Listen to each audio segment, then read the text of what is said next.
Good morning dear student. MA final की class में हम भारत में संघ निर्माण की प्रक्रिया का अध्ययन कर रहे हैं और हमने देखा कि द्वितीय विश्व युद्ध के बाद में बने अंतर्राष्ट्रीय समीकरणों के फलस्वरूप और भारतीय स्वतंत्रता आंदोलनकारियों के दबाव के फलस्वरूप ब्रिटिश सरकार ने भारत में संविधान निर्माण की और भारत की आज़ादी की मांग स्वीकार कर ली और संविधान निर्माण हेतु एक संविधान सभा के गठन की बात स्वीकार की।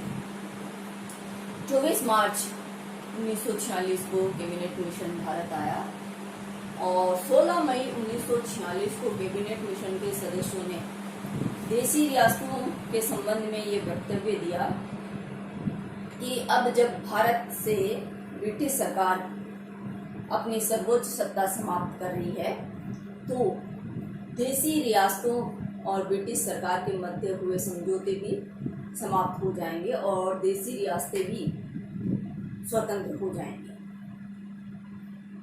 यानी वे ब्रिटिश सरकार ने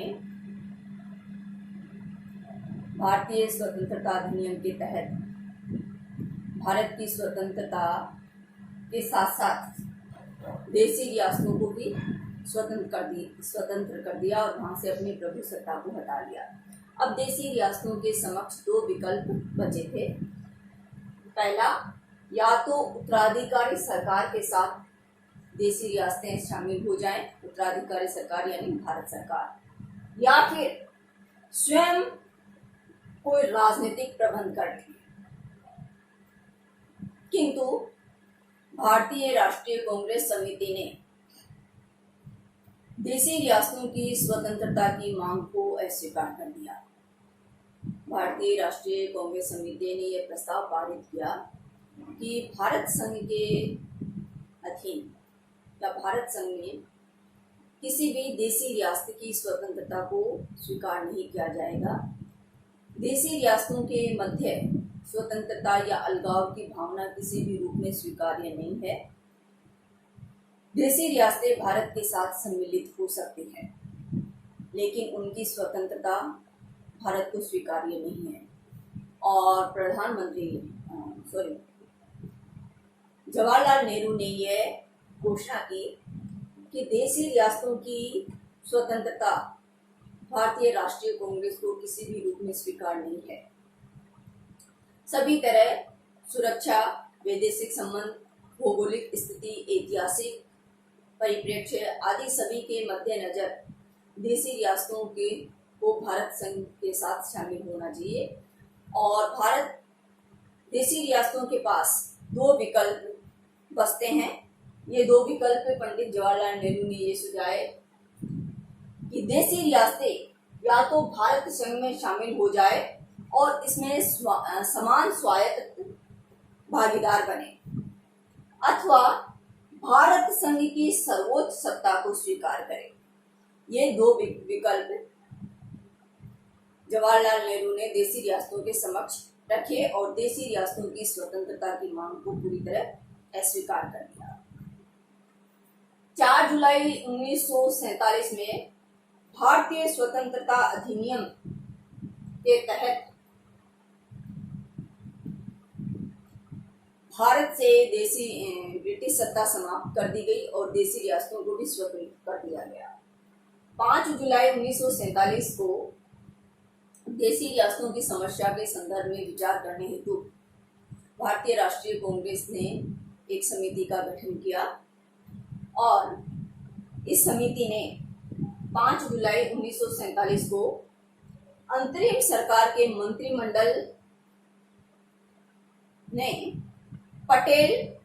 सरदार वल्लभ भाई पटेल के नेतृत्व में एक अलग से मंत्रालय की या विभाग की स्थापना की, जिसे राज्य मंत्रालय कहा जाता है। इस राज्य मंत्रालय का काम था कि देशी रियासतों के विलय की, भारत में विलय की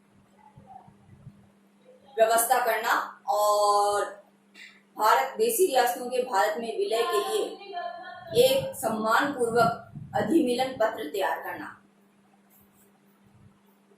भारत सरकार के इस राज्य मंत्रालय ने पटेल के नेतृत्व में यह व्यवस्था की, एक ऐसा अधिमिलन पत्र तैयार किया जिसमें भारत सरकार ने देशी रियासतों से मात्र सुरक्षा, विदेश नीति एवं संचार संबंधी विषय को मांगा। शेष सभी विषय देशी रियासतों को प्रदान करने का प्रस्ताव रखा और देशी रियासतों की स्वायत्तता की मांग का सम्मान किया। राष्ट्रीय कांग्रेस ने यह भी आश्वासन दिया कि भारतीय राष्ट्रीय कांग्रेस देशी रियासतों के आंतरिक मामलों में हस्तक्षेप नहीं करना चाहती। देशी रियासतें केवल विदेश नीति से संबंधित, संचार से संबंधित और राष्ट्रीय सुरक्षा से संबंधित मामले देशी भारत संघ को सौंप दे। बाकी मामले में वे पूरी तरह स्वतंत्र है और उनकी स्वायत्तता का पूरी तरह सम्मान किया जाएगा। 15 जुलाई को लॉर्ड माउंटबेटन ने देशी नरेशों की एक बैठक बुलाई, जिसमें लॉर्ड माउंटबेटन ने भी देशी रियासतों की स्वतंत्रता की मांग को अस्वीकार कर दिया और देशी रियासतों के नरेशों से यह अपील की कि देशी रियासत के नरेश अपने वैदेशिक मामले, अपने सुरक्षा संबंधी मामले और यातायात संबंधी मामले अपनी निकटतम सरकार या निकटतम संघ जैसे भारत या पाकिस्तान दोनों में से किसी को सौंपकर उसके साथ वे अपना अधिमिलन कर ले। 15 और इस समझौते के बाद में इस बैठक में एक समझौता समिति का भी गठन किया गया, जो कि देशी रियासतों के साथ में अधिमिलन या देशी रियासतों के साथ में अधिमिलन पत्र के शर्तें और समझौते का मसौदा तैयार करेगी। और इस तरह 15 अगस्त 1947 तक हैदराबाद, जूनागढ़ और कश्मीर को छोड़कर बाकी सभी छोटी बड़ी देशी रियासतों ने भारत के साथ अपना अधिमिलन कर लिया और इन पर भारत की सर्वोच्च सत्ता लागू हो गई, ये भारत में शामिल हो गई। तथा भारत सरकार और देशी रियासतों के मध्य पूर्व में हुए सभी संधियों को स्वीकार कर लिया गया। इस तरह भारत में सरदार पटेल के नेतृत्व में और जिस विभाग राज्य मंत्रालय की स्थापना की गई उस विभाग के अंतर्गत वीपी मेनन उसके सचिव थे। इस मंत्रालय के प्रयासों से देशी रियासतों के विलयकरण की प्रक्रिया शुरू हुई। इस विलय की प्रक्रिया में सरदार वल्लभ भाई पटेल की महत्वपूर्ण भूमिका रही। देशी रियासतों को मिलाने में सरदार वल्लभ भाई पटेल ने अथक परिश्रम करके देशी रियासतों का विलय भारत सरकार ने किया। देशी रियासतों के विलय हेतु सरदार पटेल ने एकीकरण व विलय की योजना बनाई। इसमें 3 तरह से देशी रियासतों का विलय भारत सरकार के अंतर्गत या भारतीय संघ में किया गया। पहला है छोटी रियासतों का बड़े प्रांतों में विलय। इसके तहत छोटी रियासतों का बड़े प्रांतों में विलय के तहत सरदार वल्लभ भाई पटेल ने 522 छोटी बड़ी देशी रियासतों को समीप के बड़े प्रांतों में मिलाया और इस प्रक्रिया में उड़ीसा और छत्तीसगढ़ की रियासतें मुख्य रही। उड़ीसा और छत्तीसगढ़ की 39 छोटी छोटी रियासतें थी जो अत्यंत छोटी थी, जहां प्रशासनिक और राजनीतिक व्यवस्था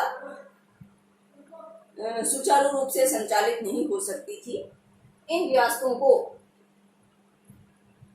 उड़ीसा और छत्तीसगढ़ में इनका विलय किया गया।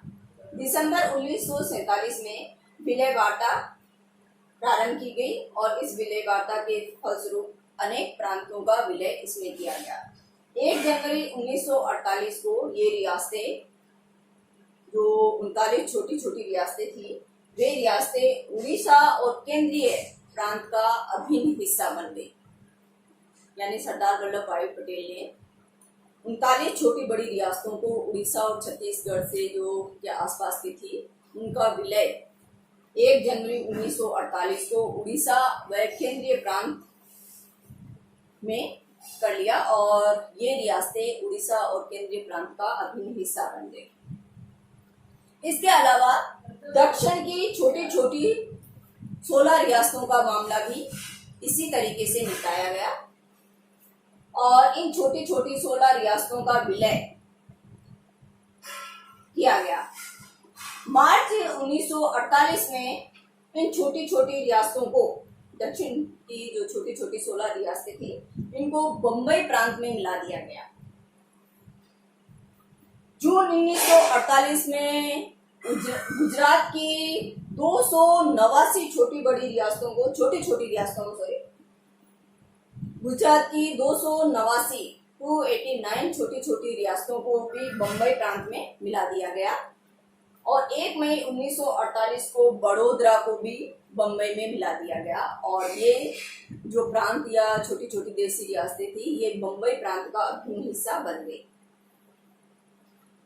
पंजाब में जो छोटी छोटी रियासतें थी, इसी तरह पश्चिम बंगाल की कूच बिहार, असम में खासी पहाड़ियां, टिहरी गढ़वाल और यूपी उत्तर प्रदेश में रामपुर जैसी छोटी छोटी रियासतों को 1948 में 49 निकटवर्ती बड़े प्रांतों में मिलाया गया और छोटी छोटी रियासतों के एकीकरण की समस्या का निदान किया गया। इन छोटी छोटी रियासतों को पास के बड़े प्रांतों में मिलाकर इनकी समस्या को सुलझाया गया और ये रियासतें जिस प्रांत में मिली, उस प्रांत का अभिन्न हिस्सा बन गई।